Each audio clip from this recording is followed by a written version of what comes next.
안녕하세요. 저는 경기도에 사는 70대 할머니입니다. 아직도 제가 이렇게까지 나이를 먹었다는 게 잘 실감이 나지 않네요. 참, 세월이 무상한 것 같아요. 잡지도 못하고 이렇게 혼자 멀리 가버리긴 하고 말입니다. 원래 이 나이 먹은 여자들은 자식들 보고 살잖아요.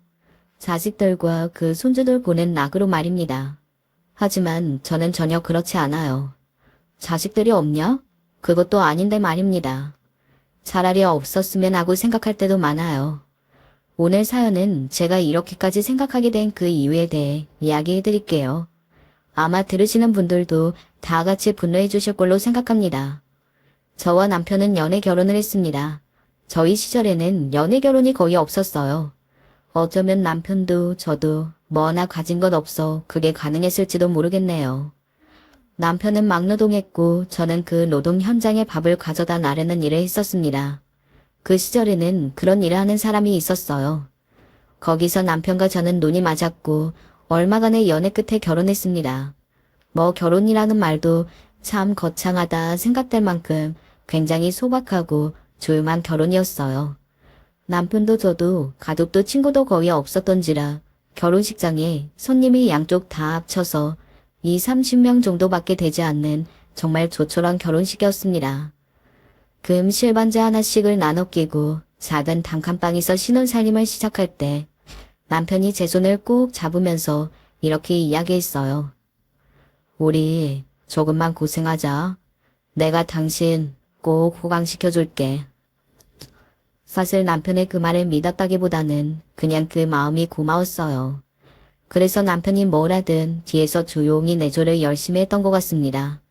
제가 할 수 있는 선에서는 최선을 다해서 말입니다. 그런데 남편은 그 약속을 정말 지켰어요. 막노동하던 남편이 건설업에 뛰어들었고 그리고 그걸로 부동산 사업을 하기 시작하고 한창 서울이 여기저기 개발이 있었던 때가 되니 정말 저희는 순식간에 부자가 되었습니다.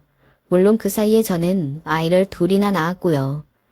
나중에 아이들이 우리 집도 가난했던 시절이 있었어 할 만큼 그 사실을 말해줘도 믿지 않아 할 만큼 남편은 성공했고 저희는 부자가 되었어요.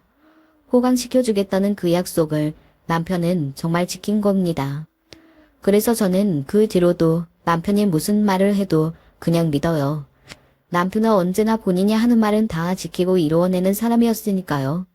저는 신혼 시절 몇 년 고생한 것을 빼면 정말 고생하지 않았어요.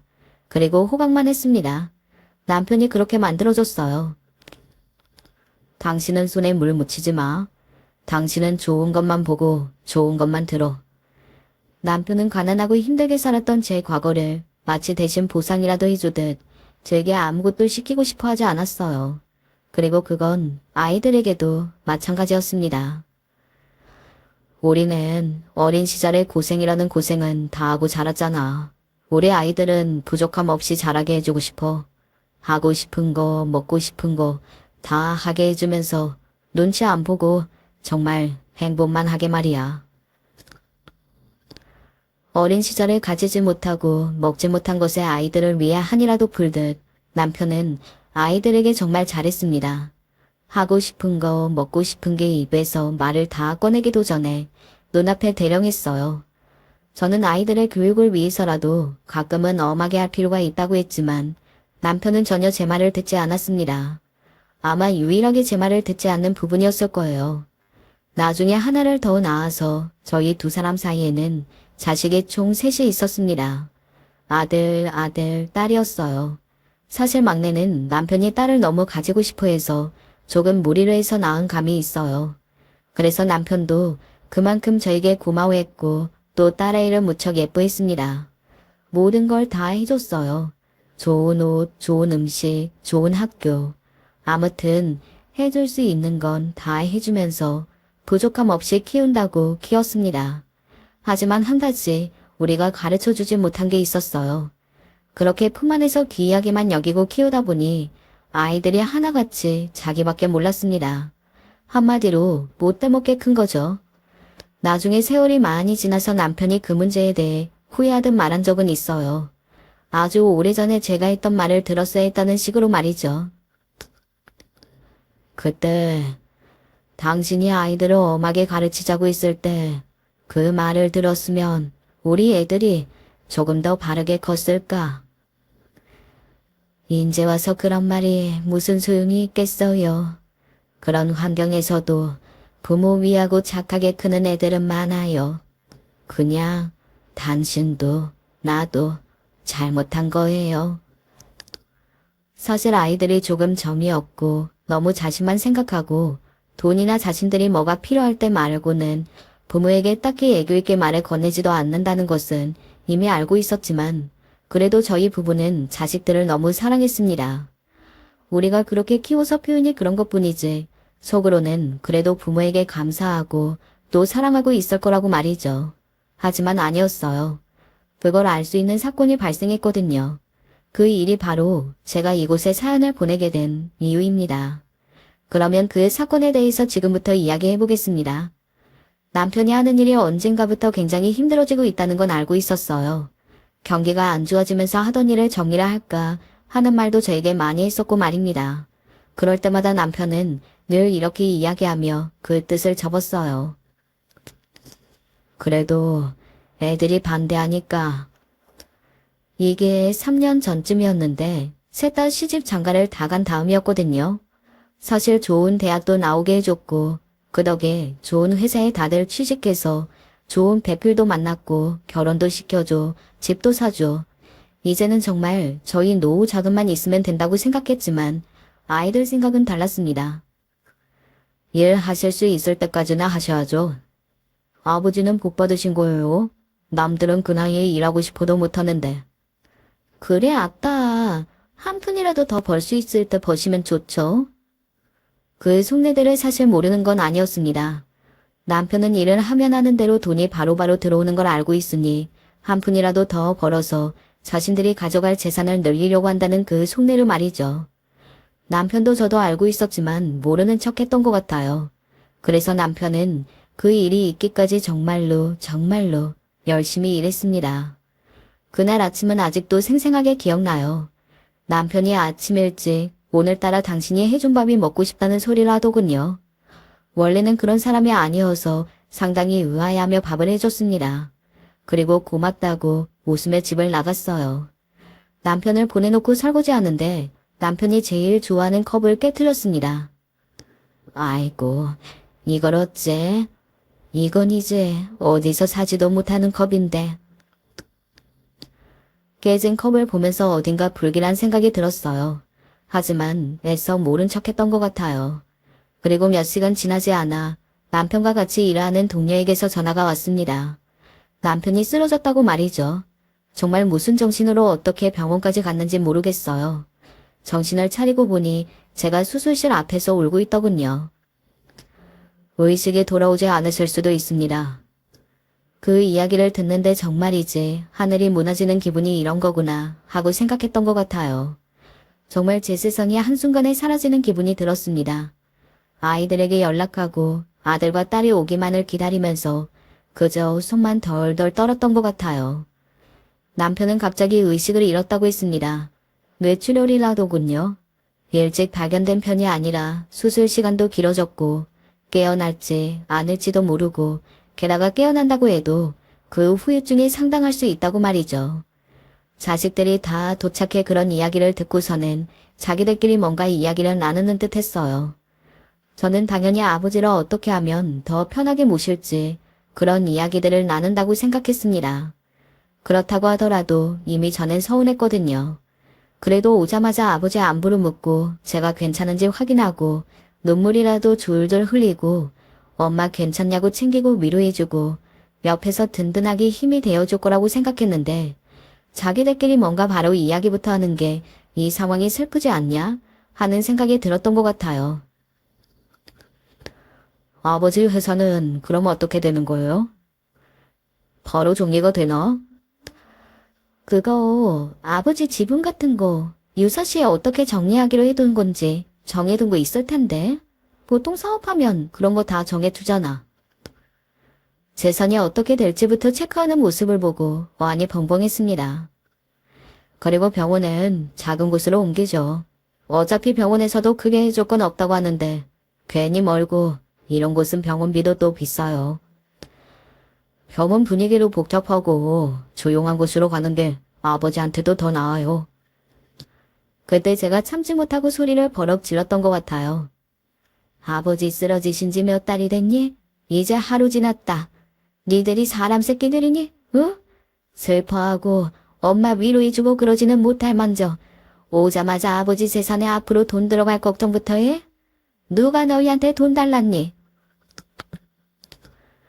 그제서야 아차했는지 딸아이가 제 손을 슬쩍 잡더군요. 아니, 그게 아니고 우리는 현실적인 부분을 생각한 거지. 엄마 서운하다고 이런 말 한 거 아니에요? 저는 딸아이가 잡은 손을 확 떼어냈습니다. 됐다. 다들 가. 아버지는 내가 돌보고 내가 알아서 한다. 그리고 너희한테 돈 달라고 안 해. 그리고 아버지 돈도 니들한테 안 준다. 이런 못돼 먹은 자식들한테 주려고 니들 아버지 그렇게 고생해서 본 돈 아니야. 어디서 맡겨둔 것처럼 이러고 있어. 니들이 벌었니? 니들 돈이니? 니 펴주고 먹여주고 공부시키고 결혼시키고 집까지 다 사줬으면 우리도 할 만큼 한 거니까 이제 니들 인생은 니들이 알아서 살아. 아니 어머니, 그 말이 아니고 듣기 싫다. 가라니까. 그렇게 큰 소리를 쳐서 아이들을 쫓아냈습니다. 다시는 병원에 오지 말라고 말하고 말이죠. 아마 아이들도 놀라긴 했을 거예요.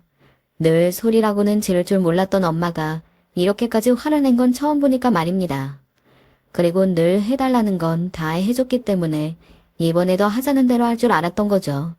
돌아가지 않으려던 아이들이 작은 아들이 눈치를 보며 지금은 아닌 것 같다고 하고 큰아들과 막내딸을 데리고 들어갔어요. 아마 오늘은 저를 더 건드려서는 안 되겠다는 판단을 내린 것 같았습니다. 그리고 뭐 자기들끼리 더 상의할 게 있었겠죠. 그 돈을 포기할 애들이 아니니까 말입니다. 아이들이 가고 얼마 지나지 않아 남편 일을 봐주는 변호사분과 회사분들이 오셨어요. 그분들이 오히려 자식들보다 남편 걱정을 더 하더라고요. 이럴 때를 늘 대비했어요. 자기가 일을 너무 열심히 하니까 이런 날이 올지도 모른다면서 말이죠. 아유, 아이고 이 사람아, 이런 날이 올 걸로 생각했으면 왜 자기 몸 하나를 못 보살피고. 남편 손을 잡고 오는 남편의 도녀들을 보면서 핏줄보다 낫다는 생각에 마음이 참 많이 슬펐던 것 같습니다.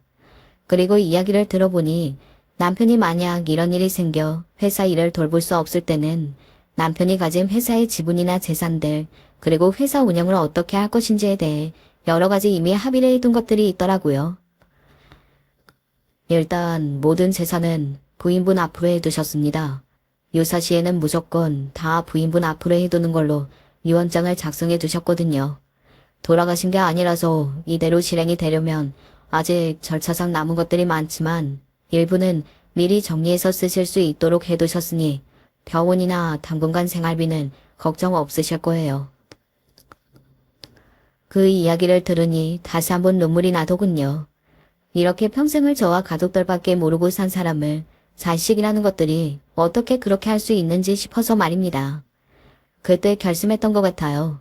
혹시나 남편에게 무슨 문제가 생겨 재산을 제가 다 상속을 받게 되는 날이 오면 아이들에게는 단 한 푼도 물려주지 않고 내 쓸 만큼만 두고 다 기부를 하겠다고 말이죠. 그런 괘씸한 것들에게는 더 이상 줄 게 없다고 결론을 내렸습니다. 당신도 나랑 같은 생각이지? 잠든 듯 누워있는 남편을 보고 혼자 중얼거렸어요.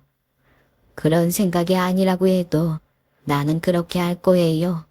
나는 다짐도 함께 말입니다. 남편은 정말 가족밖에 모르고 늘 평생을 가족을 위해 헌신을 해온 사람이었어요. 돈을 그렇게 벌어도 평생을 자신을 위해서 쓰는 법이 없는 사람이었습니다.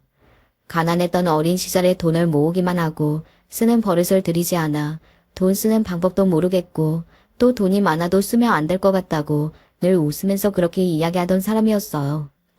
그런 사람이 저나 자식들에게 쓰는 건 전혀 아까워하지 않았습니다. 수억을 들여 유학을 보낼 때도 세상 크고 화려한 결혼식을 하고 싶다고 앞다 하며 졸라대던 막내딸에게도 남자는 자고로 좋은 차를 몰아야 한다며 큰아들 작은 아들에게 가지고 싶다는 차도 몇 대씩 턱턱 사줬고 결혼할 때 집도 제일 좋다는 곳으로 해줬고 말이죠. 그렇게 지들 입만 열면 다 해주니까 이것들이 고마운 줄을 모르는 거야. 그게 당연히 자기들 거라고 생각하는 거지. 동생이 병문안에 왔다가 제 이야기를 듣고서는 그 괘씸한 것들 하면서 아이들 욕을 하더군요. 사실 그간 형구나 언니한테 계속 이야기하고 싶었어. 애들한테 정말 그런 식으로 해달라는 거 다 해주지 말라고. 걔들은 아주 애기 때부터 자기가 말만 하면 다 나오니까 그게 당연한 줄 알고 살아서 그렇게 큰 거야. 그래, 내가 정말 잘못 키웠어. 그니까 지금이라도 정신 바짝 차리고 절대로 애들이 무슨 소리를 해도 재산 준다고 하지 마. 아, 세상에 지들 아빠가 사경을 헤맨다는데 돈 이야기부터 하는 자식 새끼들이 어딨어. 아주 그냥 한 대씩 맞아야지. 여동생이 하는 말 중에 틀린 말이 하나도 없었습니다. 과거에 왜 그렇게 키웠는지, 남편이 아무리 자신이 힘들게 자라서 아이들이 그런 감정을 느끼게 해주고 싶지 않다고 해도 그 말에 약해지지 말고 나라도 마음을 다잡고 애들을 교육했어야 하는데 하는 후회가 밀려왔어요. 뭐 이미 돌이킬 수 없이 다 지나간 일이지만요. 이제라도 제대로 교육해야지. 이미 많이 늦었지만 그래도 해야겠다고 생각했습니다. 아이들은 어디서 무슨 말을 들었는지 지들 아버지 재산이 유사시에는 저에게 다 넘어온다는 걸 알게 된 모양이더라고요. 그걸 온갖 곳에 다 물어보고 조사했을 생각을 하니 제 자식들이지만 치가 떨렸습니다. 어머니, 미리 정리를 하는데 어머니도 나중에 신경 쓸 일 없이 좋지 않을까요? 그러니까요. 그럼 머리 아픈 일은 저희한테 맡기시고 어머니는 아버지 병간호만 하시는 게 좋을 것 같은데. 그러니까 오빠들 말이 맞아, 엄마. 그런 자식들을 보니 소리를 안 지를 수가 없겠더군요. 내가 니들한테 한 푼이라도 물려줄 성 싶으냐? 당장 병원에서 못 나가? 니들 얼굴도 보기 싫다. 아니, 어머니 다시 생각해보자. 나가. 하지만 자식들은 포기를 하지 않고 계속해서 저를 찾아와 설득했습니다. 그래서 하루는 변호사를 대동하고 만났어요. 어머님이 한 번만 더 병원에 찾아오시면 나중에 아버님에게 받은 재산 전부를 다 즉각적으로 기부를 하신다고 합니다. 이건 이미 아버님께서 재산을 어떻게 하시던 어머님에게 다 맡기기로 유언장을 쓰시고 공증까지 다 받으셨기 때문에 법적으로 아무 문제가 없다는 걸 알려드릴게요. 제가 변호사까지 대동하고 나타나 단호한 태도로 보이자 아이들은 그제야 제 말이 진심이라는 걸 알아차린 듯 했어요. 그리고 한동안은 병원을 찾아오지 않았습니다. 하지만 그 나쁜 놈의 자식들은 포기를 하지 않는 듯 했습니다. 동생이 여기저기서 소식을 물어다 줬어요. 아니, 지들이 변호사를 만나고 다닌다더라고. 지 아빠 재산 문제로? 소송으로 자기들 목 받을 수 있는지. 이 망할 놈들이. 키워봐야 다 소용없고 돈 앞에서는 애비 없다는 말이 내 새끼들 같은 애들을 보고 하는 말이구나 했습니다. 자기 아버지가 저러고 누워있는데 재산 문제로 소송을 걸 생각을 하고 있다는 것. 그 자체만으로 너무 분노가 일었어요. 그렇게 단호하게 이야기했는데도 아이들은 병원으로 주기적으로 찾아와 저를 설득했습니다. 어느 날엔 설득하고 어느 날엔 사정도 하고 어느 날엔 협박도 하고 어느 날엔 화도 내고 말이죠. 온 병원에 소문이 났어요. 저 집의 자식들은 부모 돈에 눈이 멀어서 아픈 아버지는 거들떠보지도 않고 돈동거린다고 말이죠. 그쯤 되니 부끄럽고 뭐고 이런 것도 없었습니다. 그냥 아이들이 올 때마다 고성을 질러 쫓아보냈어요. 나중에는 며느리들의 사위까지 찾아와서 저를 설득하려 하더군요. 정말 치가 떨렸습니다. 오죽하면 다른 환자의 보호자가 이런 이야기를 할 정도였어요. 절대 돈 주지 마세요. 저런 자식들이 돈 받아봤자 입 싹 닫고 바로 지들 부모 모른 척하고 버릴 거예요. 부끄럽지도 않았어요.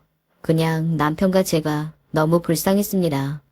특히 평생을 가족을 위해 헌신하다 저렇게 누워있는 남편이 더더욱 말이죠.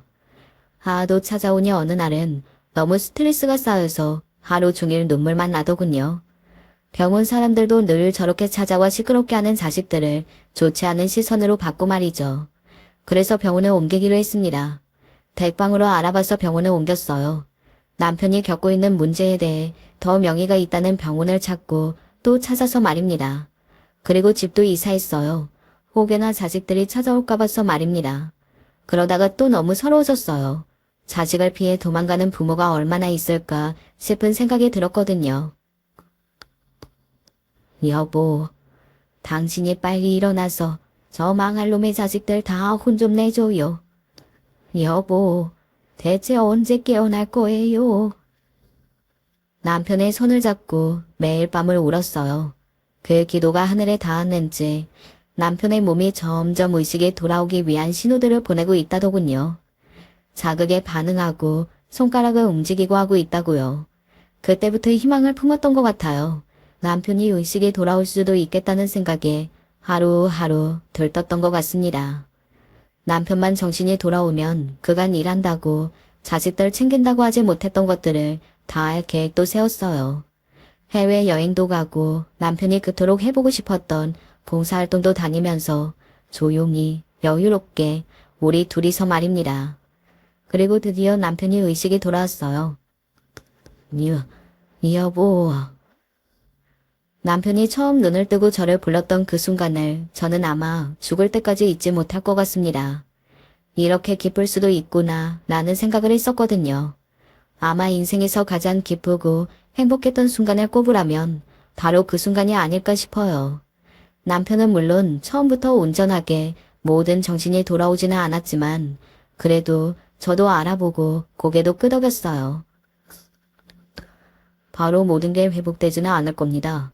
차차 하나둘 돌아올 테니 너무 걱정하지 마세요. 일단 깨어나섰으니 다시 한번 검사를 해볼 수 있는 것들은 다 해보도록 하죠. 남편은 검사도 받고 재활도 시작했어요. 빠르게 회복하겠다는 의지가 보였습니다. 그러면서도 찾아오지 않는 아이들에 대한 이야기를 했어요. 애들은 왜 안 와? 다 말해주고 싶었지만 또 그럴 수는 없었습니다. 지금 아픈 남편에게 그런 충격적인 사실을 말해줄 수 없었거든요. 하지만 핑계댈 게 없었습니다. 아버지가 사경을 헤맸다가 정신이 돌아오는데 찾아오지 않는 자식들을 제가 무슨 수로 설명을 할 수 있겠어요. 무슨 일 있는 거 맞지? 대체 무슨 일인데 이렇게 말을 못해? 차일피 온갖 핑계를 다 대가며 이유를 밀었지만 이제는 이야기해 줄 수밖에 없었습니다. 그래서 그동안 있었던 일들을 다 이야기했어요. 당신이 쓰러지자마자 와서 한다는 이야기가 유산에 관한 이야기였고 괘씸해서 주지 않겠다고 하니 자기들끼리 소송을 준비하고 또 병원에 와서 하도 소란을 피워대는 판에 몰래 병원을 옮기고 이사도 할 수밖에 없었다고 말입니다. 당연히 남편은 엄청나게 충격을 받았어요. 한동안 멍하니 아무 말도 하지 못하더군요. 그러더니 조용히 입을 떼었습니다. 내가 너무 하고 싶다는 거 다 해주면서 키웠나 보네. 당신 탓하지 마.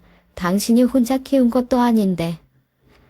내가 가난하고 내가 가진 게 없어서 그렇게 살았던 과거가 너무 싫어서 내 자식들한테만은 그런 마음을 겪게 해주고 싶지 않다는 이유 하나만으로 해달라는 거 다 해줬는데 그게 이렇게 도구로 돌아올 줄은 몰랐네. 몰랐어. 그러면서 제 손을 꾹 잡아주더군요. 본인이 지금은 제일 충격일 텐데도 말입니다. 자네가 수고가 많았겠네. 그렇게 이야기하던 남편의 표정과 말투가 잊히지 않아요. 그 슬퍼하던 얼굴 말입니다. 남편은 동료들과 변호사에게 자신이 깨어났음을 알렸어요. 그리고 하나둘 면회로 왔습니다. 변호사를 만나 다시 유언장 내용을 재확인하고 절대 자식들에게 물려주지 않겠다는 유언을 하나 더 추가했고 말입니다. 복귀는 언제쯤 할 생각이야? 얼른 완전하게 나와서 복귀해야지.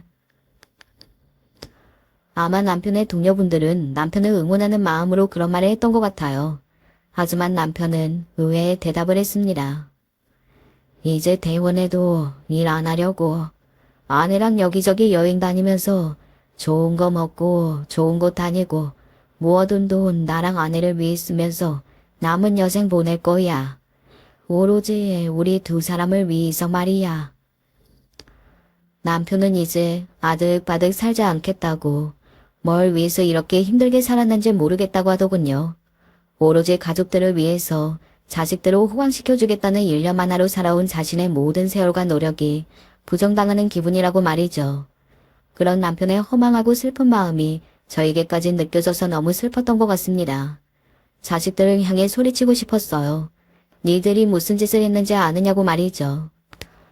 그렇게 변호사와 직장 동료들이 돌아가고 남편과 깊은 대화를 나눴습니다. 결론은 그거였어요. 앞으로 남은 인생은 자식들은 하나도 생각하지 말고 우리를 위해서만 살자고 말입니다. 물론 그런 말을 주고받는 저희 두 사람의 얼굴은 매우 어두웠지만 말이죠. 남편이 깨어나고 재활에서 예전처럼 돌아오고 이제는 남은 돈으로 자식에게 줄 생각은 하나도 하지 말고 우리의 행복을 위해서만 쓰다가 남는 건 기부로 하고 죽자. 뭐 이런 식의 나름 행복한 미래를 꿈꾸고 있을 때였어요. 보호자분, 저랑 잠시 이야기 좀 하시죠. 검사 결과가 나왔다며 저를 먼저 불러댄 의사 선생님의 표정이 어딘가 어두웠습니다. 저는 그런 표정을 본 기억이 있어요. 바로 남편이 깨어나지 못할지도 모른다는 이야기를 들었을 때 그 표정 말입니다. 그리고 들려온 말은 그 슬픈 예감에서 비껴나가지 않았습니다. 검사 도중에 남편분에게 암을 발견했습니다. 네? 암이요? 갑자기 암이라니 믿기지가 않았어요. 의식 없이 가만히 누워있는 사람에게 암이 무슨 이야기인가 싶어서 멍하니 바라봤습니다. 아마 6개월 정도 된 것 같아요. 보통 이런 경우는 잘 없는데 진행 속도가 빠르고 위치도 좋지 않은 데다가 지금 환자분 몸 상태가 수술하거나 할 수는 없는 상태라서 마음의 준비를 하시는 게 좋을 것 같습니다. 갑자기 시한부 선고라니 이 현실이 믿어지지 않았습니다. 그래서 처음에는 이게 꿈인가 했던 것 같아요.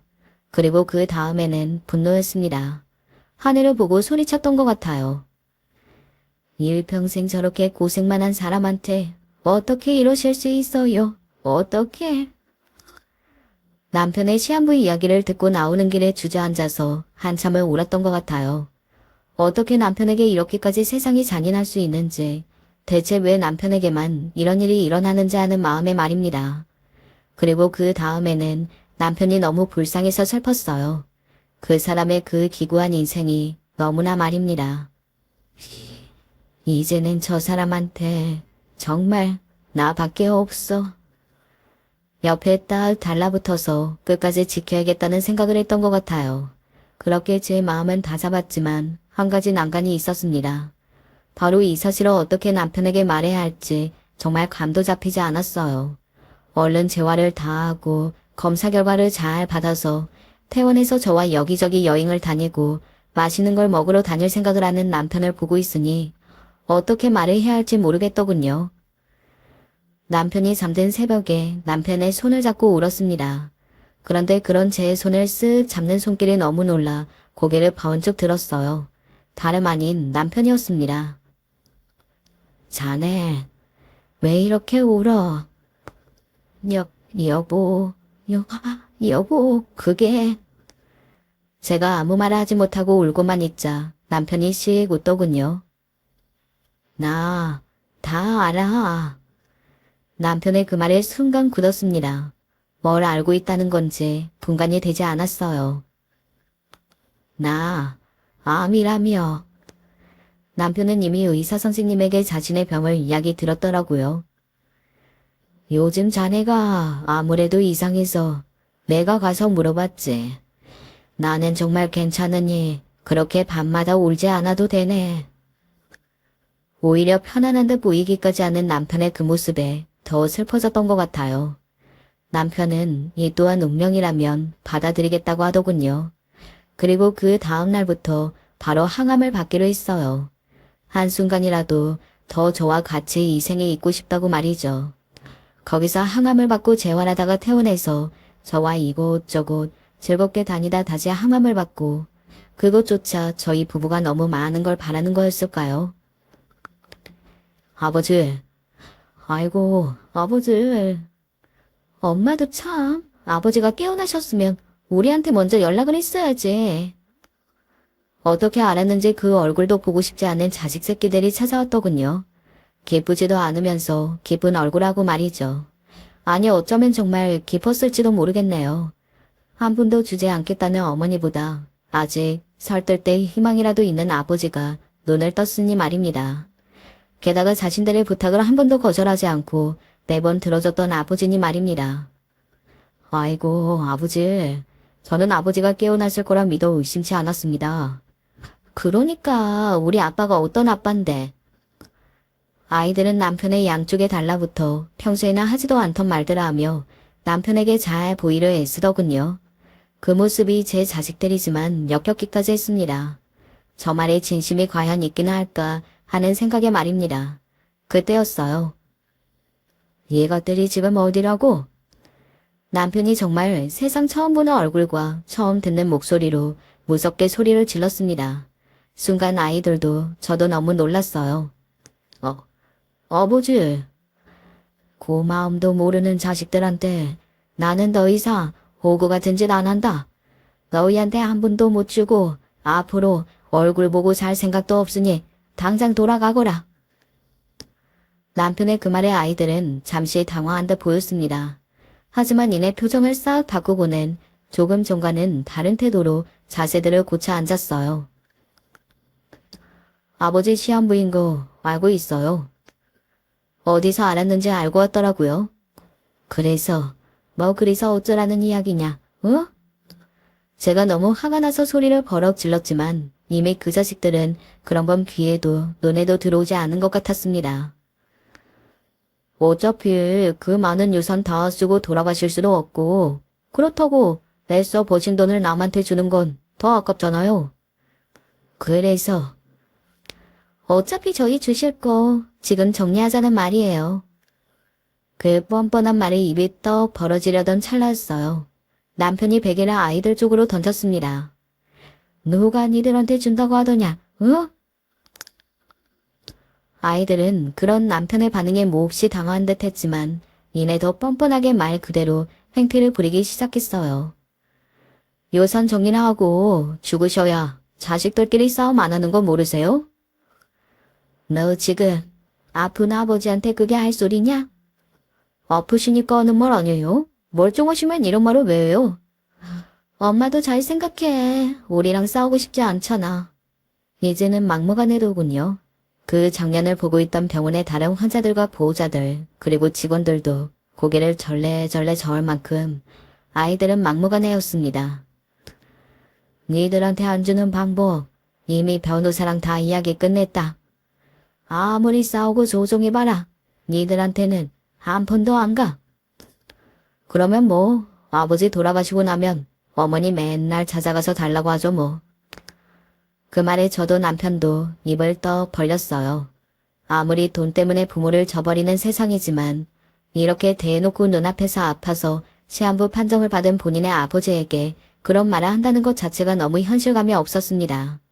믿어지지도 않았고 믿고 싶지도 않았어요. 남편이 주저앉아 울었습니다.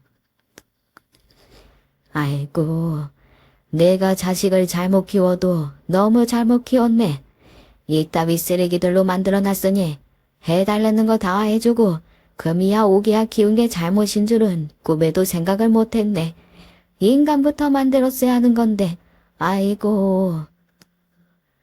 남편의 그런 울음소리를 가만히 보고 듣던 작은 아들의 말에 제가 결국 쓰러졌습니다.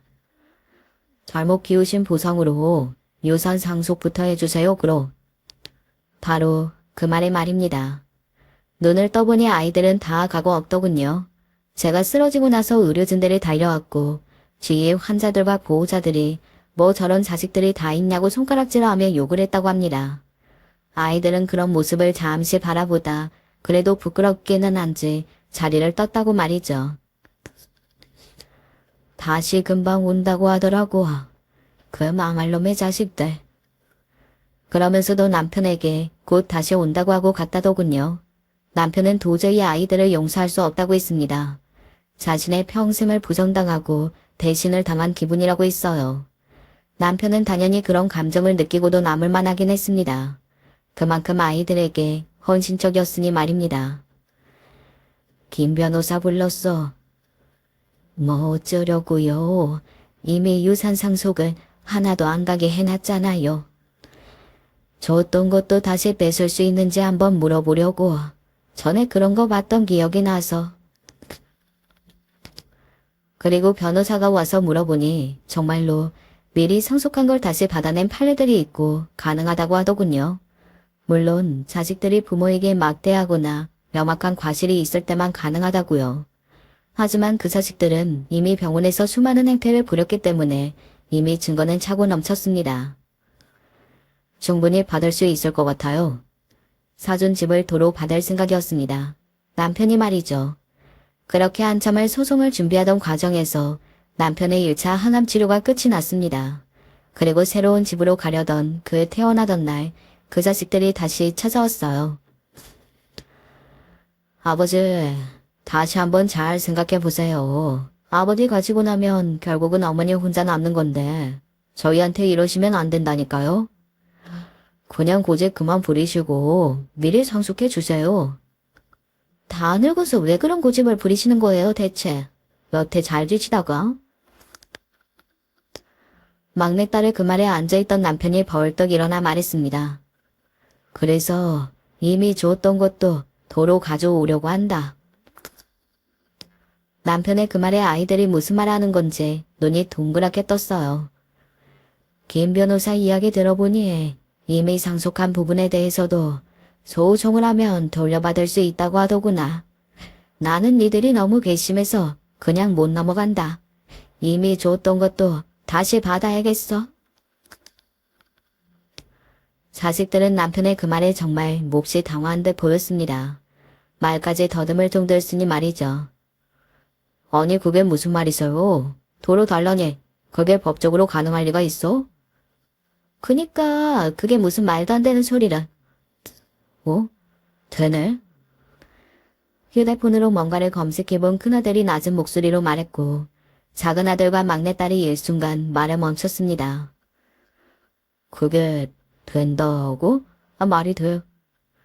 그런 판례가 있다네. 아니 그런 게 어딨어. 줬으면 그만이지. 뭘 다시 가져가. 아버지, 진짜 가져가실 건 아니죠? 진짜 소송 걸 건 아니죠? 당황해서 거의 눈을 까리짓고 남편에게 달려들어 물어보는 딸을 남편이 쳐냈습니다. 가지고 올 수 있는 건 다 가지고 올 거다. 이미 김 변호사한테 소송장 작성하라고 해놨으니 너희들은 집에서 얌전히 그 소송장이나 기다려. 내가 도로 다 찾아올 거니까 말이다. 그리고 남편은 짐을 들고 있는 저를 데리고 병실 밖으로 나갔습니다. 뒤에서 개거품을 묻는 아이들의 모습과 비명이 들려왔어요. 정말 참담했습니다. 참담하다는 말 말고는 그의 심정을 따로 설명할 단어가 떠오르지 않을 만큼 말이에요. 그렇게 집으로 온 저와 남편은 한동안 아무 말도 하지 못했어요. 그저 멍하니 앉아서 조금 전에 있었던 일을 생각했습니다. 겪고도 익숙해지지 않더라고요. 자식들이 그런 행동을 하는 건 말입니다. 아이들은 다행히도 저희 부부가 새로 이사한 집은 모르는 듯 했어요. 참 슬프죠? 세상에 어떤 부모가 자식들이 집을 모르는 거에 안도하고 다행이라고 생각한단 말입니까? 그걸 깨닫고는 다시 한번 슬퍼졌던 것 같아요. 남편과 저는 그 일을 일부러 서로 이야기하지 않고 최대한 좋은 시간을 보내려 노력했던 것 같습니다. 매일매일 손을 잡고 산책도 하고 맛있는 것들도 먹고 하면서 말이죠. 그러는 동안 변호사가 소소장을 접수하고 아이들에게도 드디어 소장이 간 것 같더라고요. 막내딸에게서 먼저 연락이 왔습니다. 만나자고 말이죠. 내가 집으로 갈 건데?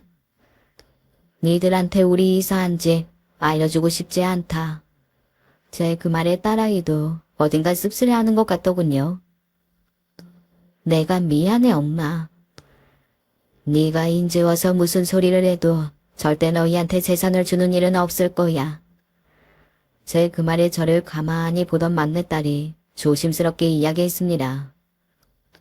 나중에 아버지 돌아가시면 세월 지나서 후회할 것 같다는 생각이 들었어.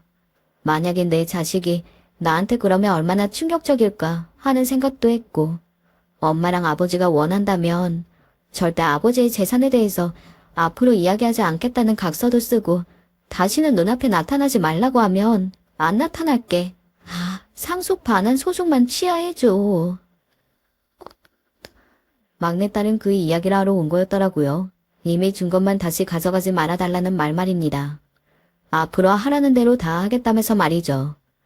남편에게 딸아이가 그런 이야기를 하러 찾아왔었다는 이야기를 전했어요. 남편은 처음에는 고민하는 듯 보였지만 결국은 딸아이의 말을 들어주지 않기로 결론을 내렸습니다. 그냥 다시는 아이들을 보고 싶지 않다고 했어요. 남편은 정을 완전히 끊어낸 것처럼 보였습니다. 남편과 저는 그날 뒤로 다음 항암 치료가 있을 때까지 정말 하고 싶은 건 다 하면서 지냈던 것 같아요. 국내지만 짧게 여행도 다녀왔고 말입니다. 그렇게 둘만의 시간을 가지면서 그동안 우리가 얼마나 자식들을 위해 희생하고 살았는지 새삼 깨닫게 되었습니다. 그리고 아이들을 다시 만난 건 바로 법정에서였어요.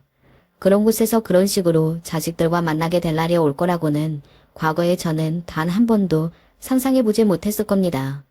예전에는 저래 보여도 속으로는 정말 부모를 생각하고 감사하는 마음을 가지고도 있을 거라 믿었던 적도 있었는데 말이죠. 결국 이렇게까지 하셨어야 했어요?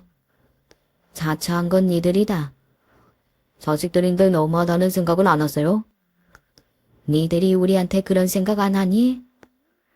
제 말에 아들들 둘이 입을 다물더군요. 그래도 지들이 했던 짓들이 생각은 나나 보다 하고 생각했습니다. 재판 과정은 생각보다 훨씬 더 스트레스가 많은 과정이었어요. 저는 혹시나 남편의 병에 영향을 줄까 걱정을 많이 했던 것 같습니다. 하지만 2차 항암 치료를 받으러 갔을 때 약이 잘 맞는지 암이 줄어들었다는 이야기를 들어서 다행이었어요. 소송은 당연히 저희 쪽의 승소로 끝이 났고 아이들은 항소하느니 마느니 하는 이야기들을 하는 것 같았지만 자신들의 변호사에게 합의하는 게 제일 나은 방법이라는 이야기를 들은 것 같았습니다. 셋 다 무릎을 꿇고 집은 도로 가져가지 말아달라고 빌기 시작했거든요. 손주들 봐서라도 제발 집은 그대로 둬주세요. 이제 다시는 유산 달라는 말 안 하겠습니다. 엄마, 아버지, 제발요. 저 이혼당하게 생겼다니까요. 사실 저놈의 자식들만 봐서는 도로 다 빼앗고 싶은 마음이 너무 컸지만 그 아이들은 결혼해서 다들 가정을 꾸리고 있었어요. 당연히 며느리, 사위, 손주도 있었고 말입니다. 그리고 저도 남편도 그런 모든 상황에 조금 지쳐있던 상태이기도 했고 말이죠. 그래도 난 용서 못하겠소. 남편은 계속 단호히 그렇게 말했지만 이번에는 중간에서 제가 말렸어요. 없던 일로 하고 이걸로 저것들 치워버리자고 말입니다. 남편은 못 이기는 척 결국은 그렇게 하기로 했습니다. 그렇게 지리한 그 싸움은 끝이 났어요. 아이들은 사과하고 싶다고 했지만 남편이 더는 아이들의 얼굴을 보고 싶어 하지 않았습니다. 사실 저도 그건 마찬가지였고 말이죠. 그래서 더 이상 찾아오지 말라는 말과 함께 아예 연락을 끊고 살고 있습니다. 뭐 물론 여동생을 통해서 어떻게 지내는지 이야기는 종종 듣긴 해요. 얼마 전에 큰자식 그게 찾아와서는 형부 상태 어떠냐고 이모님이랑은 연락하시지 않냐고 묻더라. 너한테 찾아왔었어? 언니가 절대 안 만나준다고. 자기 어머니가 그렇게 독한 줄은 꿈에도 몰랐다면서. 그래서 니들 엄마를 그렇게 만든 거라고. 나한테도 다시는 찾아오지 말라고 쌍욕을 하고 돌려보냈어. 잘했어. 끊어내기로 했으면 이제는 신경 쓰지 말고 떠올리면서 씁쓸해하거나 슬퍼하지도 말고 형부 건강이나 잘 챙기고 둘이 함께 즐기면서 살아. 그리고 그 이후로 저희 부부는 정말 하고 싶은 건 다 하면서 지냈습니다. 후울전 여행을 떠나기도 하고 갑자기 봉사활동을 하러 가기도 하고 하면서 말이죠. 마당에 키울 개 한 마리도 데려왔어요. 요즘은 그 녀석 산책시키는 재미로 하루하루를 보내고 있습니다. 다행히 남편의 암은 진행이 상당히 느려졌다고 하더군요. 원래 환자분 나이에는 진행이 느린데 저번에 너무 빨라서 힘들다고 말씀드렸던 건데 지금은 다시 원래 환자분 나이 정도의 진행 속도가 된 것 같아요. 보통 나이가 있으신 분들은 암이 있어도 5년, 10년 잘 사시는 분들 많으시니 잘 드시고 운동 열심히 하시면 당분간은 여유를 가지고 지켜봐도 될 것 같습니다. 그 말을 들은 날 정말 오랜만에 푹 잔 것 같아요. 그리고 지금은 해외여행을 계획 중에 있습니다. 원래는 남편 몸 때문에 계속 미뤘던 일이었는데 지금은 괜찮아졌다고 하니 한번 다녀올까 해요. 저희 부부는 이 나이 먹도록 둘이 해외여행을 가본 적이 단 한 번도 없거든요. 이런 이야기라 하면 할수록 그 자식들이 얼마나 홀의 자식들인지 다시 한번 깨닫게 됩니다. 막내딸은 결국 이혼당했다고 하더라고요. 사위 그 자식 결혼할 때부터 우리 남편 재산을 정말 많이도 신경 쓰는 것 같더니 하나도 못 물려받게 생기게 되자 자기 마누라를 팽한 겁니다. 딸아이 업보라고 생각해요. 제가 결혼을 많이 반대했었거든요. 본인 직업도 확실하고 집도 있는 아이이니 제가 따로 걱정할 필요는 없어서 신경 끄기로 했습니다. 그리고 남편에게도 따로 이야기하지 않았고 말이죠. 정말 세상에는 가장 사랑하던 자식들에게 이렇게 남보다 못한 사이가 되기까지 참 많은 일이 있었네요. 그리고 그 힘든 일을 그 자식들이 해냈습니다. 부모가 자식을 버리는 일은 정말 쉽지 않는 일이잖아요. 그런데 그러도록 만들었으니 말이죠. 얼마 전에 남편과 백화점에 가서 비싼 가방도 하나 샀어요. 딸아이 몇 개씩 사줄 동안 전화 하나도 없던 명품 가방이었습니다. 그걸 사는데도 마음이 조금 그렇더라고요. 지는 몇 개씩 가지고 다니는 동안에도 엄마한테 한번 사줄까 소리도 하지 않는 딸아이가 괘씸했고 말입니다. 시간이 벌써 이렇게 됐네요. 이런 이야기 저런 이야기 주저거린 건 나이 든 사람들은 다 그러는 것 같아요. 저도 주저거리다 보니 이야기가 너무 길어진 건 아닌가 싶습니다. 조금 전에 말씀드렸듯 요즘 저희 부부는 키우는 강아지와 하루에 한 번 산책을 가거든요. 지금 그 시간이에요. 곧 산책을 가야 할 것 같아서 이만 사연을 줄여야겠습니다. 벌써 산책하고 싶다고 지저대는 소리가 들리네요. 이 사연을 들으시는 분들도 너무 자식들에게 다 퍼주면서 살지 마세요. 자기 인생도 즐기고 하고 싶은 것도 하시며 사십시오. 내 행복이 최고더라고요. 요즘 그걸 절실히 느끼고 있습니다. 긴 이야기 들어주셔서 감사합니다. 늘 건강하세요. 안녕하세요. 저는 30대 여성입니다. 요즘 들어 심심해서 사연 유튜브 듣다가 제 사연도 한번 보내보면 어떨까 싶어 써봅니다. 저는 20대 초반에 결혼했어요. 요즘 여성치고는 상당히 이른 나이 결혼한 셈이죠. 그럴 수밖에 없었던 게 저는 좀 많이 가난한 집에서 살았어요. 정말 힘들게 성장했고 나이가 차고 나서도 대학 갈 생각은 꿈에도 하지 못한 채 곧장 일을 했죠. 고등학교 다닐 때도 이미 아르바이트란 아르바이트는 다 하고 컸는데 그 후에는 본격적으로 취직해서 일을 했어요. 그래도 요즘 공장 생산직이 되게 괜찮거든요. 다행히 어린 나이 그쪽으로 빠르게 진로를 틀어서 좋은 중견기업 공장 생산직으로 들어갈 수 있었어요. 이건 운이 되게 좋은 거였는데 저는 그 덕분에 어린 시절 힘들었던 일을 잊고서 살 수 있었죠. 집과 트러블이 있던 터라 저희 집, 그러니까 정확히는 저희 아빠와 완전히 연을 끊고 살았어요. 그러다 몇 년 안 돼요. 같은 공장에 일하는 직원하고 결혼했어요. 그 남자 직원은 저하고 동갑이었는데 일도 정말 열심히 하고 사람도 되게 괜찮았거든요. 남자친구로 사귀면서도 저한테 워낙 잘했고요. 남자친구는 자기가 돈도 많이 모아두고 저를 행복하게 해줄 수 있다면서 청혼했어요. 그때 처음으로 제 인생에서 순수한 행복을 느꼈던 것 같아요. 저는 집안하고 거의 연을 까는 상태라서 부모님이 없는 것으로 치고 산다고 했더니 남자친구는 괜찮다며 저를 시부모님께 인사드리러 데리고 갔죠. 사실상 그게 상견례나 마찬가지였어요. 저한텐 가족이 없는 거나 마찬가지였으니까요. 다행히도 시부모님은 제가 어렵게 컸고 부모님과 사이도 안 좋다는 지점을 이해해 주셨어요. 예비씨 아버지는 무뚝뚝하고 말수가 없는 분이었는데 저한테도 거의 말씀이 없었죠. 예비씨 어머니는 반대로 무척 호탕하고 목소리가 큰 분이었어요.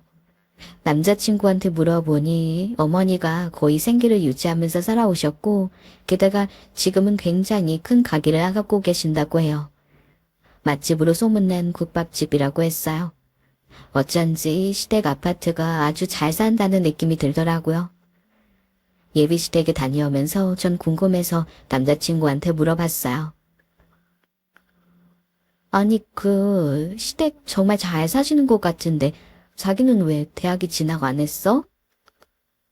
나? 나 공부 잘 못했거든. 그리고 우리 어머니 아버지 사시는 거 보면 공부가 그렇게 사는데 중요하지 않더라고. 전 고개를 끄덕였죠.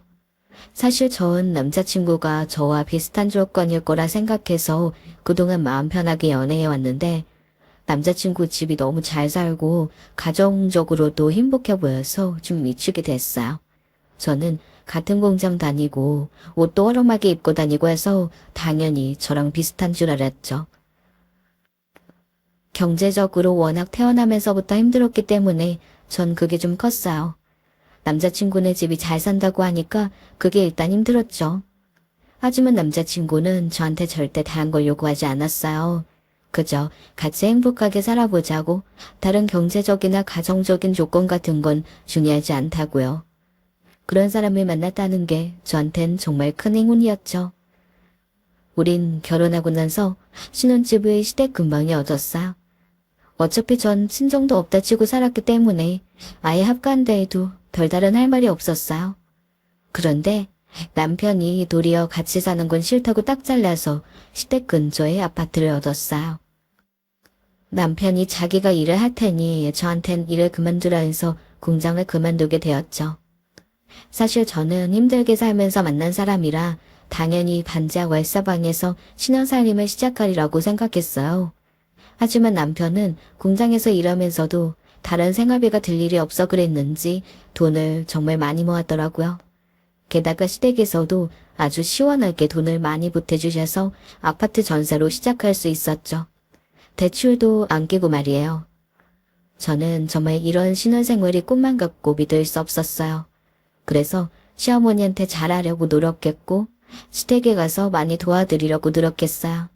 저는 신혼생활 시작하면서 시댁에 가서 처음 밥을 먹고 밤늦게까지 시어머니와 말을 나누며 눈물이 나오더라고요. 어머님, 제가 정말 잘할게요. 아유, 너무 걱정하지 말아라. 너처럼 얌전하고 고운 애가 우리 집에 며느리로 들어온 게 얼마나 다행인데. 시어머니는 호탕하게 웃었어요. 어머님이 일하시니까 시댁 집안일은 제가 도와드릴게요. 저도 혼자 산 지 좀 돼서 집안일은 잘해요. 청소나 빨래 그런 거요. 아이고 됐다 얘. 누가 보면 내가 너 부려먹으려고 하는 줄 알아. 몸도 작은 애가. 아, 아니에요 어머님. 제가 정말 잘할게요. 저한테 아무런 배려도 없던 친정 식구들에 비하면 시댁 식구들은 정말 천사 같았죠. 시댁에서는 시부모님과 시동생 2명이 있었는데 그중 시동생 1명은 남편과 나이 차이가 얼마 나지 않아 저희가 결혼 후 곧 결혼했어요. 시댁 식구들은 모두들 평범하면서도 온순한 사람들이었어요. 그 중에서 가장 강한 성격인 것이 시어머니였고요. 시어머니는 어려웠던 옛날부터 장사해서 집안을 일으키셨다고 했거든요. 시아버지는 원래 다니던 회사를 그만두신 후 사업해보려고 하셨지만 실패해서 그 후로는 조용히 집안에만 계셨다고 하고요. 지금은 가게에 나가 이런저런 일을 도우시는 것 같더라고요. 우리 엄마 국밥집 되게 유명하거든? 검색하면 바로 나오는 곳이야. 정말? 전 궁금해서 검색 엔진에 쳐봤더니 정말 시어머니 가게가 바로 나왔어요.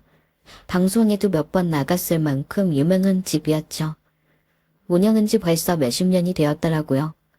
하지만 시어머니가 워낙 바깥에 나가 일을 많이 하시다 보니 집안은 항상 정리정돈이 안 된 상태였어요. 그래서 저는 시댁에 일주일에 3번씩 가서 집안 정리와 청소, 빨래 같은 걸 도와드렸죠.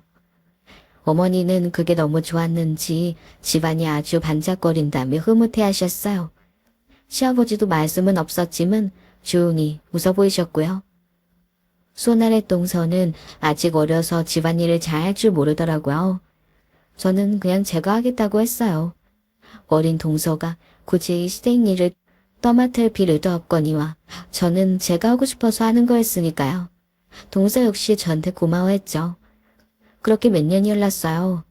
그 사이 저는 아이도 낳았고 아이가 이제 초등학교 입학할 나이가 됐죠. 시어머니는 그 사이에 저한테 무척 잘해주셨고 저 역시 잘하려 노력했어요. 그런데 시어머니가 유일하게 저한테 싫은 소리 하시는 게 하나 있었는데 바로 시어머니 장사 일 때문이었어요. 제가 아이 낳기 전 일인데 시어머니가 저를 불러 물어보시더라고요. 너 혹시 장사할 생각 있니? 네? 아니요. 장사는. 그래도 생각 한번 해보렴. 나도 이제 나이 먹어서 슬슬 너희들 중 한 명한테 물려주고 싶단다. 그런데 네가 가장 성실하고 일도 잘하는 것 같아. 시어머니가 그렇게 말씀하는데 전 쉽사리 대답 못하겠더라고요. 전 어색하게 웃으면서 지금은 일단 아니라고 말씀드렸어요. 사실 시어머니는 잘 이해를 못하셨어요. 어머니의 가게는 일단 물려받기만 하면 대박은 약속된 가게라 자식들이라면 누구나 먼저 물려받고 싶어 할 만한 가게였거든요. 제가 그 이야기를 집에 와서 남편한테 했더니 남편도 별 관심 없는 표정으로 어깨를 으쓱거렸어요. 나도 장사는 별 관심 없어.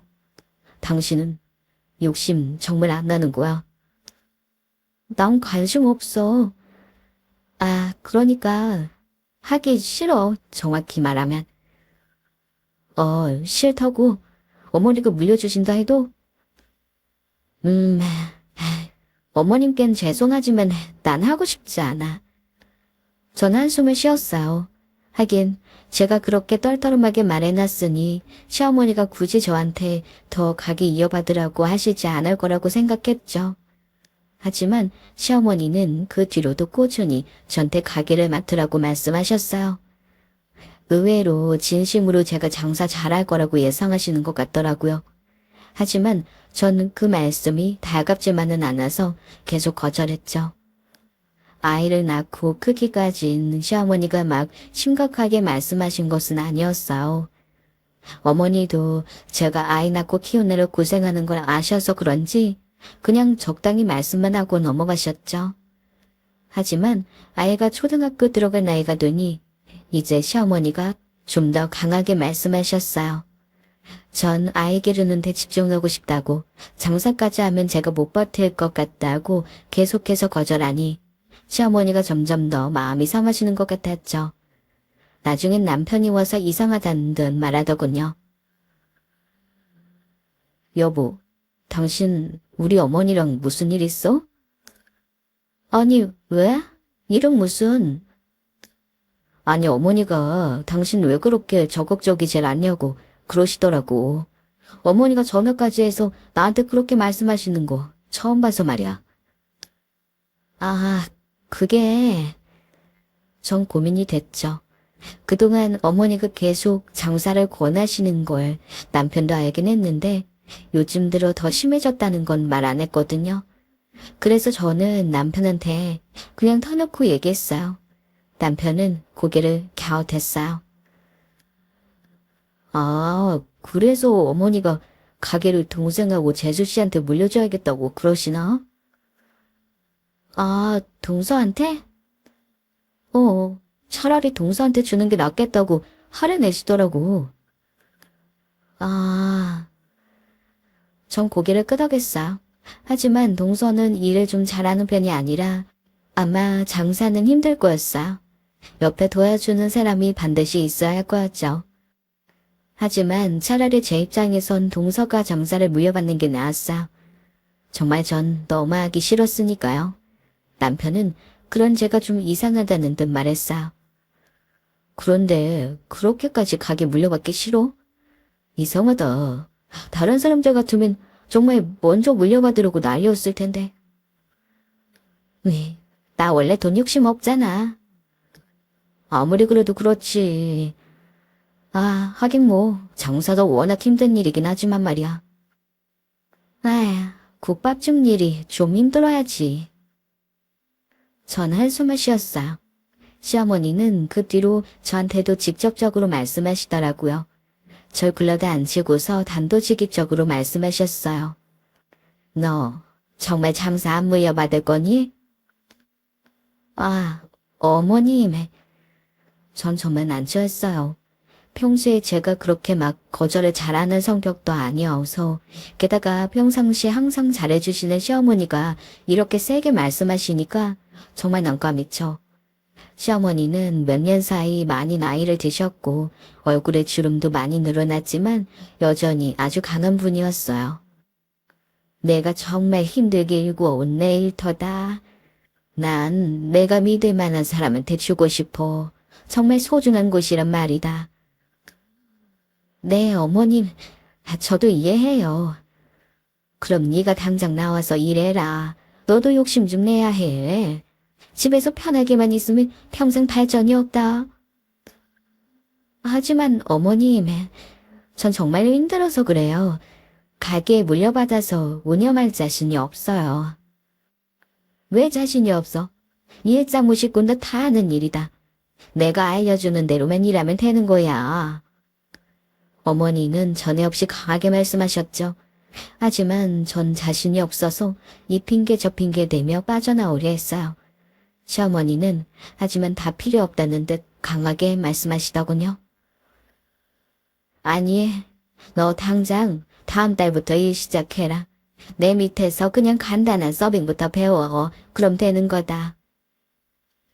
하지만 어머님. 하지만이고 뭐가 없어. 네가 받아야 한다. 그날 시어머니의 간격만 대두에 밀려 전 더 항변도 못하고 돌아왔어요. 집에 돌아와 한 걱정하고 있는데 남편이 퇴근해서 와서는 제 이야기를 듣고 절 위로하듯 말했어요. 너무 걱정하지 말고 한 달만 해봐. 그러고서 정 안 될 것 같으면 그만두든지. 그럴까? 그래. 뭐 한 달 해보고 성이 보인 뒤 안 되겠다고 하면 어머니도 이해하시지 않을까? 그러려나. 전 한숨만 깊어졌어요. 정말 싫었거든요. 하지만 결국 제가 뭐라고 하든 말든 시어머니가 강력하게 주장하셨기 때문에 다음 달부터 일하게 되었어요. 하지만 저는 국밥집에 가서 사람들을 상대하고 서빙한다는 게 너무 무서웠어요. 시어머니가 나오라고 한 그날 아침 너무 스트레스 받고 힘들어서인지 어지러워지더라고요. 눈앞이 빙빙 도는데 그래도 시어머니 말씀을 거역할 순 없어서 억지로 가게까지 나갔죠. 제 얼굴이 창백한 걸 보는 시어머니는 안 됐다는 표정을 했지만 그래도 별 수 없다며 일을 하라고 하셨어요. 전 어머니 말씀대로 쟁반을 챙겨 서빙하려고 준비를 했죠. 워낙 커다란 국밥집이었기 때문에 직원도 굉장히 많았어요.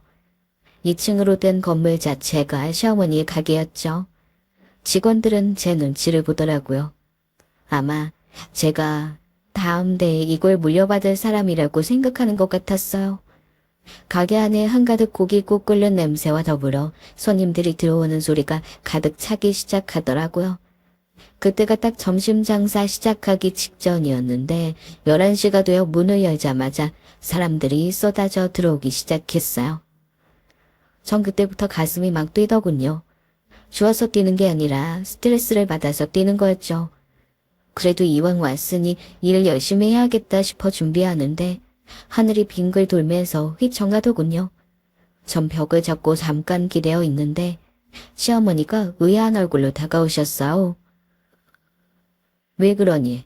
무슨 일 있어? 아니요, 어머님. 아니요. 그런데 정말 더 이상 못 견디겠더라고요. 심장은 입으로 튀어나올 것처럼 뛰지, 손발은 차가워져서 저릴 지경이지. 어지간하면 더 있었을 텐데 도저히 더 이상은 안 될 것 같아 시어머니한테 작은 목소리로 사과드렸어요. 죄송해요, 어머님. 뭐가? 저 집에 가볼게요. 뭐라고? 아니, 예. 저는 시어머니가 잡을 겨를도 없이 얼른 가게에서 뛰쳐나왔어요. 얼마나 급하게 나왔는지 앞치마를 풀 겨를도 없이 그냥 나왔죠. 집까지 오면서도 제가 앞치마를 한 채라는 것도 모르는 상태였어요. 아무런 정신도 없이 급하게 허겁지겁 집으로 와서 저는 안락한 저희 집 안으로 도망 들어갔죠. 그제 핸드폰을 봤더니 시어머니 문자와 전화가 엄청나게 찍혀 있더군요. 저는 그걸 받을 만한 용기도 나지 않아 그냥 핸드폰을 엎어놓고서 침대에 누웠어요. 무서워서 어쩔 도리가 없더라고요. 그날 저녁에 퇴근해 돌아온 남편이 어리둥절한 표정으로 저한테 왔어요. 여보, 오늘도 어머니가 나한테 뭐라고 하시던데 무슨 일이야? 가게에서 도망갔다는 게 무슨 소리야? 왔어? 저는 불도 켜놓지 않은 상태로 학교에서 하교한 아이를 안은 채 침대에 누워 자고 있었어요. 왜 그래? 무슨 일 있어? 남편은 걱정스러운 말투로 묻더군요. 전 아이를 잘 달래서 밤으로 가서 재운 후 남편에게 갔어요. 남편은 뭔가 저한테 문제가 있나 싶어서인지 무척 근심스러운 얼굴이더군요. 당신 오늘 무슨 일이 있었던 거지? 어머니가 무척 화내시던데. 오늘 좀 그랬어. 무슨 일인데? 왜 그랬어? 어머니가 가게 나와서 일하라고 하셨는데 현기증이 너무 나서 도망쳤거든. 남편의 얼굴이 어두워졌어요. 남편은 제가 유달리 가게에 나가서 일하는 걸 싫어한다는 걸 알고 있었죠. 이유 말해줄 수 있어? 당신이 힘들지 않다면 말이야. 그게... 저는 어린 시절 힘들게 살았던 것을 남편이나 주변 사람들에게 거의 말하지 않았어요. 말해봤자 아무런 도움도 안 되고 제 과거만 까발려지는 듯한 압박감이 들었거든요. 너무 없이 살았던 과거가 그리 자랑스러운 것도 아니고 지금 행복하니까 그냥 다 묻어두고 없었던 일인 것처럼 굴고 싶기도 했어요. 하지만 이제 남편한테는 말하는 게 나을 것 같더라고요. 저는 남편에게 제 이야기를 해주기로 했어요. 사실 나 어릴 때 많이 어렵게 살았다고 했잖아. 그랬지. 우리 먼 친척 아저씨가 식당을 했는데 그 식당에서 우리가 일하면 돈을 준다고 했어. 우리 부모님은 본인들은 생활력 없으면서 자식들 이용해서는 돈을 벌려고 혈안이 된 사람들이었거든. 남편은 안타깝다는 듯 눈을 찌푸렸어요. 저는 옛날 기억을 떠올리면서 한숨을 쉬었죠. 그 친척 아저씨가 진짜 고약한 사람이라 어렸던 우리 남매한테 일을 정말 많이 시켰어. 겨울 새벽에 배추를 씻거나 설거지를 하게 하곤 했지. 그것도 전부 맨손으로. 차가운 물로 말이야. 이젠 헤어진 지 오래돼서 생사도 모르지만 내 동생은 그 때문에 손에 동상이 걸려서 10대 후반까지도 고생했거든. 저런... 부모님이 그런데 그걸 그냥 두신 거야? 우리 부모님, 특히 아빠는 도리어 그게 애들 교육시키는데 낫다면서 웃고 그랬어. 거기다 그 친척 아저씨네 가게가 국밥집이었거든. 국밥 끓일 때 얼마나 뜨거워. 그런데 그 뜨거운 국물에 애들더러 서빙하라고 하고 잘못해서 그릇 깨뜨리면 얻어맞으면서 혼나고. 아니, 그런 일을 그냥 뒀다고? 주변에서 뭐라고 안 했어? 우리 굉장히 그때 시골 읍내였어. 게다가 친척애들이라고 하니까 거기서 아르바이트 하면서 용돈 받아가나 보다. 다들 그렇게 생각했지. 부모님도 자주 왔다 갔다 하는데 누가 그런 생각을 하겠어. 저런... 제 어린 시절은 정말 총체적 난국이었어요. 부모님 중 엄마는 소극적이고 말수가 없는 분이었는데 아빠한테 언제나 기가 눌려 꼼짝도 못하고 사셨죠. 아빠가 워낙 거칠다 보니 거기에 눌려 사느라 스트레스가 많아서 저희한테 신경질적으로 구실 때도 많았고요. 아빠는 이런저런 이유로 돈을 매번 날리면서 무슨 이유에선지 본인이 우리를 먹여 살린다고 내세우며 가족들에게 횡포를 부리셨어요. 사실 돈 벌어오는 건 엄마였고 아빠는 고이 돈을 날려먹기만 했거든요. 그런데 저희가 밥값을 해야 한다고 어릴 때부터 아르바이트니 뭐니 하면서 벌어온 돈의 일부분은 아빠한테 가져와야 한다고 세뇌를 시키셨죠. 그 친척 아저씨네 집에서 일했던 기억은 정말 악몽 같았어요. 아빠는 자랑스럽게 저희를 그 식당으로 데리고 가 일시키려고 하고서는 저희가 일한 월급을 받아가셨죠. 아직 미성년자니까 아빠도 관리해준다면서요. 엄마는 아빠의 행동을 다 알고 있었지만 아무것도 해줄 수 없다면서 저희를 구해줄 의지도 안 보였죠. 정말 최악의 부모였어요. 전 그 이야기를 하며 저절로 눈물이 흐르더군요. 난 그래서 지금 당신을 만나 정상적인 가정을 꾸린 게 내 최대 행복이라 믿을 수 없는 행운이라고 생각해. 나 같은 사람도 행복하게 살 수 있구나.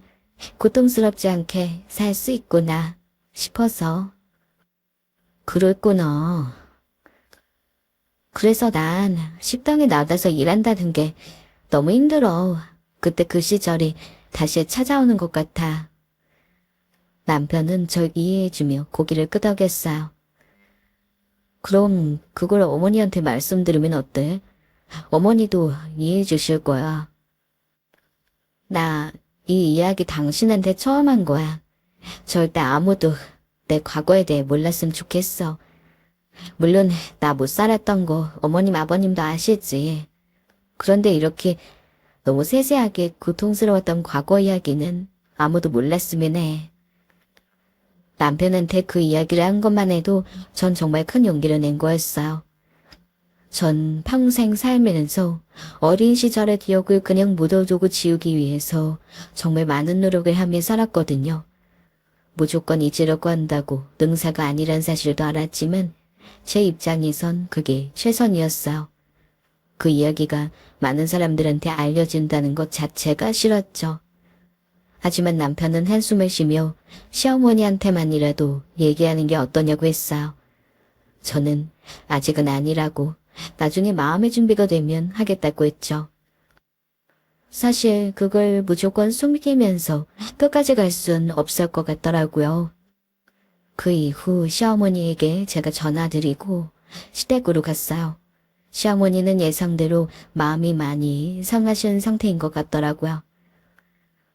내가 뭐 널 힘든 일 시키기랬니? 아님 구역하게 구역이랬니? 어쩜 그렇게 너 멋대로 그냥 도망 나가버리니? 애가 그런 못 써. 죄송해요, 어머님. 이유나 들어보자. 왜 그렇게 국밥집 물려받기가 싫은 거야? 설마 우리 집이 국밥하는 집이라고 하찮게 보여 그러니? 아니에요, 어머님. 제가 어떻게 그런 생각을 하겠어요. 절대 아니에요. 저는 어머니 말씀에 화들짝 놀라 두 손을 저었어요. 국밥집이라고 무시한다니 절대 그럴 순 없는 일이었죠. 하지만 시어머니는 석연치 않다는 듯한 표정으로 절 노려보셨어요. 사실 어머니 입장에서야 속상하셨겠죠. 시어머니가 평생 일구어온 소중한 가게를 자식에게 물려주려고 하는데 안 받으려 하니까요. 시어머니는 화를 내면서 결국 큰 목소리를 내셨어요. 너 이런 식으로 굴면 네 동생한테 내 재산 전부 물려줄 거다. 알겠니? 어머님, 너희한텐 한 푼도 안 줄 거야. 어쩜 부모가 일군 평생의 가업을 물려받으라는데 이렇게까지 고집세게 말을 안 들을 수 있어. 정말 불쾌하구나. 시어머니는 몹시 화가 난 상태였어요. 제가 생각해도 어머니 입장에선 화날 수밖에 없었죠. 제 이야기를 해야 한다고 생각했지만 그 순간에도 그렇게 쉽게 말이 나오지 않았어요. 저는 시어머니의 꾸지람을 전부 듣고 무척 심신이 지친 상태로 집으로 돌아왔어요. 오니까 동생한테도 전화가 왔더라고요. 형님, 이게 무슨 일이에요? 갑자기 저한테 어머님이 전화하셔서 가게며 뭐며 다 물려받으라고 하시는데. 그게 그렇게 됐어. 아, 어머님이 화가 많이 나셨네. 아니, 아무리 그래도 이렇게 갑자기요? 저 그런 거 욕심 없어요, 형님. 아시잖아요. 저희 시동생과 동서도 참 돈 욕심 없는 사람이었죠. 그래서인지 동서도 당황해서 대체 이게 무슨 일이냐 했고 전 거기에 적당한 대답을 해줄 수 없어 힘이 들었어요. 그런데 제가 가슴 아팠던 건 다른 게 아니라 시어머니가 정말 상처받고 화가 나셨다는 점이었어요. 그래도 벌써 저희 아이가 초등학교 들어갈 때였으니 시어머니와 제가 가족으로 연을 맺은 지도 상당히 오래된 상태였죠.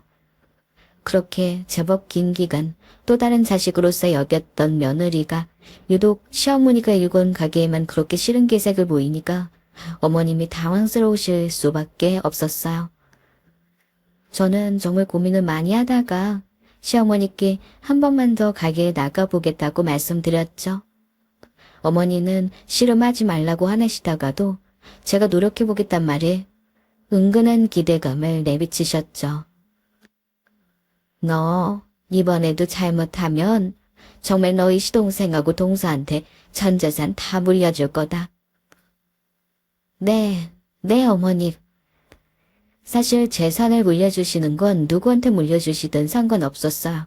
다만 시어머니가 제가 그렇게 나쁜 마음으로 이 가게를 싫어하는 게 아니라는 걸 알아주셨으면 좋겠더라고요. 제 사정을 말씀드릴 순 없지만 저 역시 노력하고 있다는 걸 알아주셨으면 했고요. 그래서 저는 또다시 시어머니 국밥집에 나갔어요.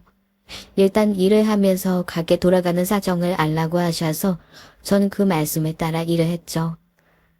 처음엔 속이 뒤집어질 만큼 힘들었어요. 어린 시절 너무 힘들게 살았던 트라우마가 매번 다시 올라오는 기분이었죠. 그래도 전 노력했어요.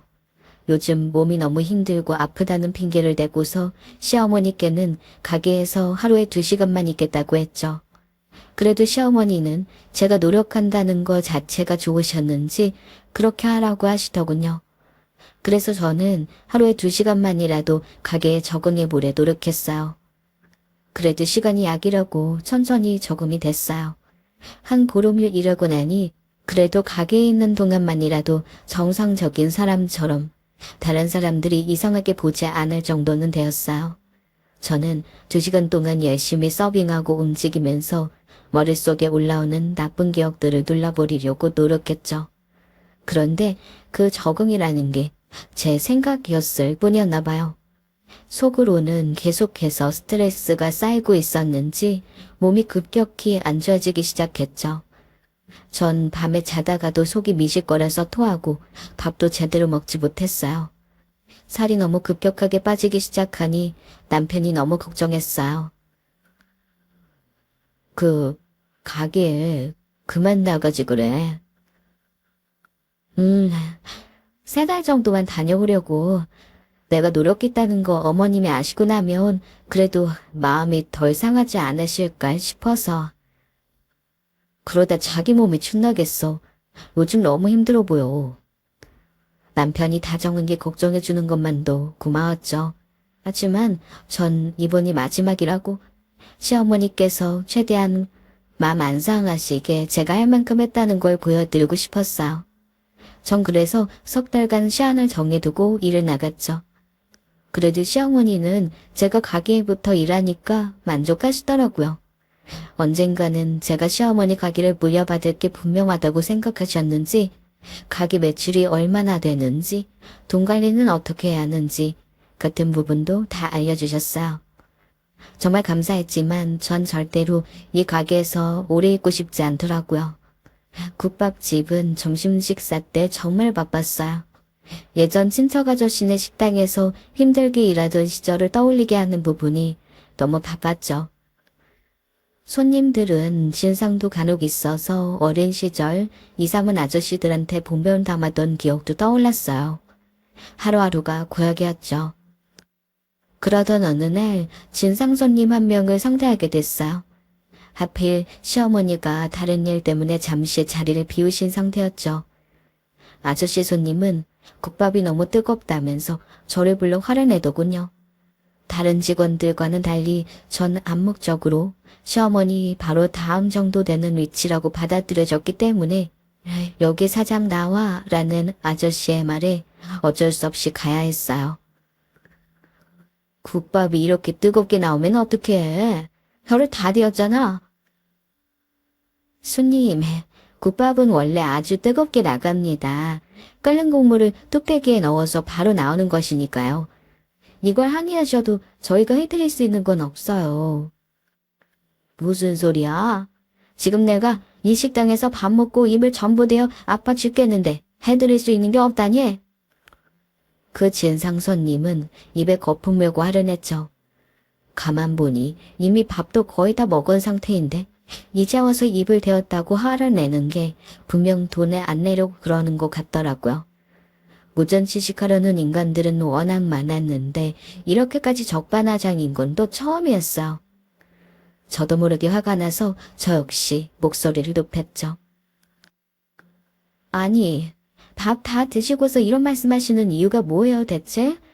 그렇게 뜨거우면 미리 말씀을 하셨어야죠. 뭐야? 지금 국밥집 하는 여자가 나한테 화내는 거야? 진상은 거의 발광을 했어.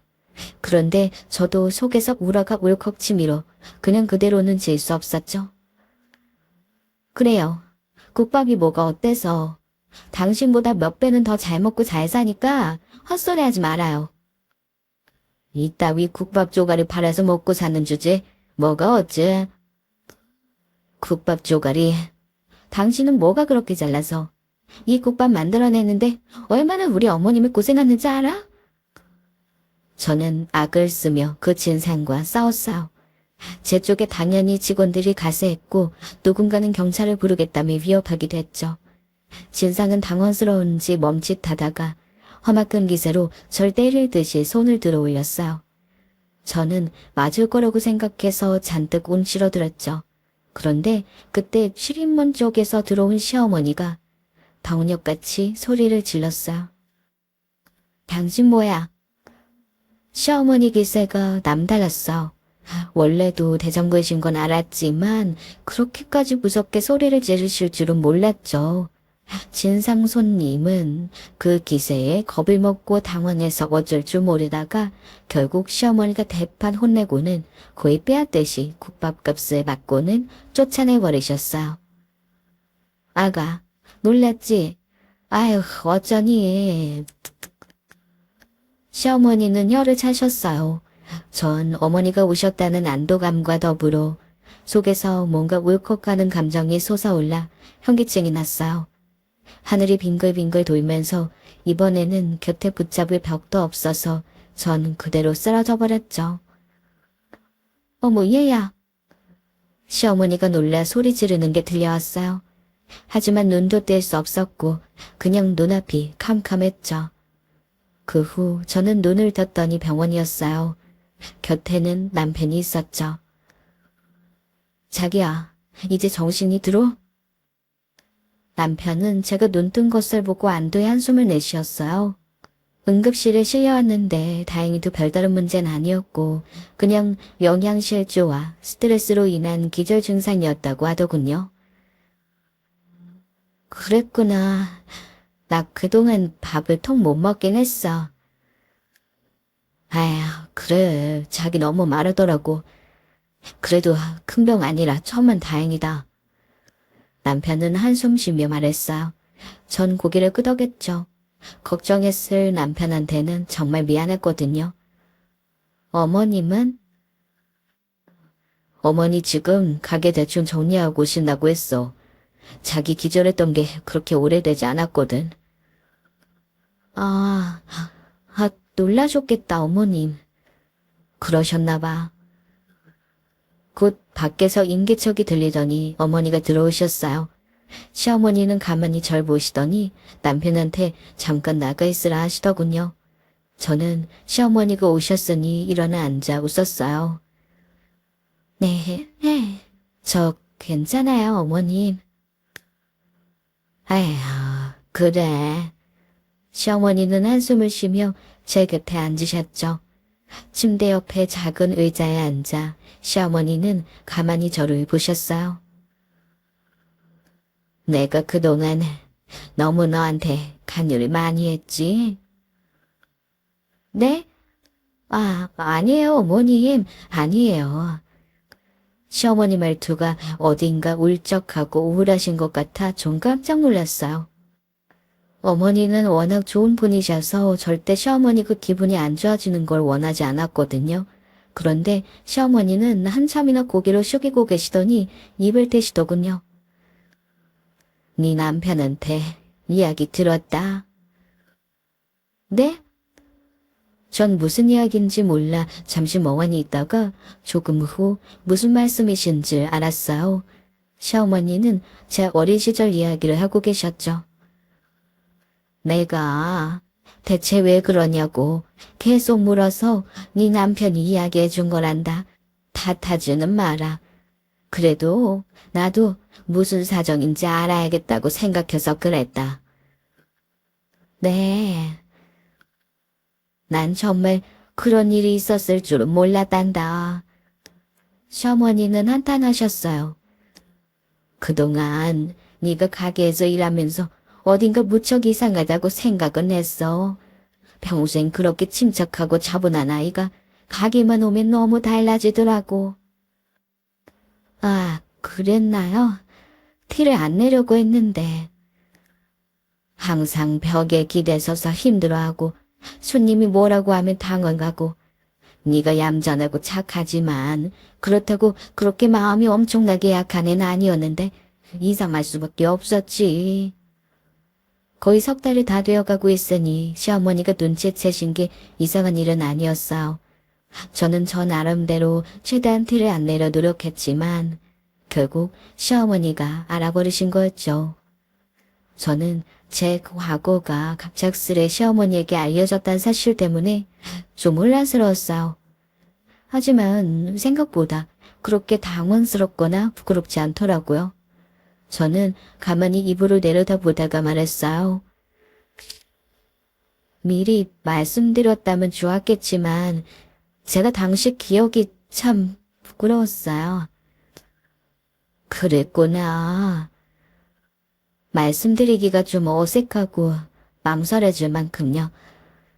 하지만 지금 어머니께서 아셨다고 해도 의외로 그렇게까지 마음이 안 좋지는 않네요. 그러니?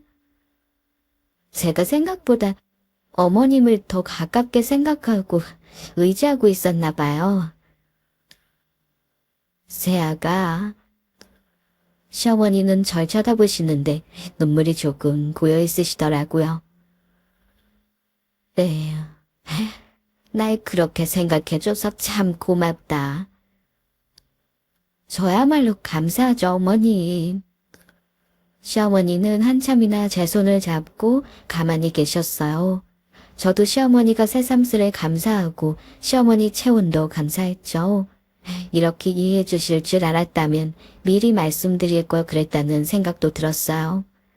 시어머니는 그 후 저한테 가게 나오라는 말씀을 전혀 하지 않으셨어요. 대신 정말로 동서가 저 대신 가게로 나가기 시작했죠. 1년쯤 뒤 시동생은 동서가 힘들어하자 아이 하고 있던 사업을 접고 가게를 물려받아 본격적으로 해보기로 했어요. 시동생은 도리어 저희한테 미안해하고 고마워했죠. 돈 잘 버는 시어머니의 맛집을 물려받았으니 말이에요. 어머니는 잘 되는 사업체를 시동생과 동서에게 물려주기로 했으니 그간 모은 재산은 저희에게 물려주시겠다고 했어요. 전 괜찮다고 했지만 시어머니는 아주 고집스럽게 자기 의지대로 하겠다고 하셨죠. 하지만 시어머니는 지금 아직 젊으시고 전 가능하면 시어머니가 오랫동안 건강히 저와 살아주시길 바라서 아직은 유산에 대해서는 생각하고 싶지 않아요. 그래서 지금은 여태까지처럼 시댁하고 가까이 살면서 오며 가며 지내고 있답니다. 시어머니는 제가 집안일 도와주는 것만 해도 너무 고맙다고 언제나 웃어주고 계시고요. 제 이야기는 여기까지입니다. 제 이야기가 작은 즐거움이라도 되었기를 바랍니다.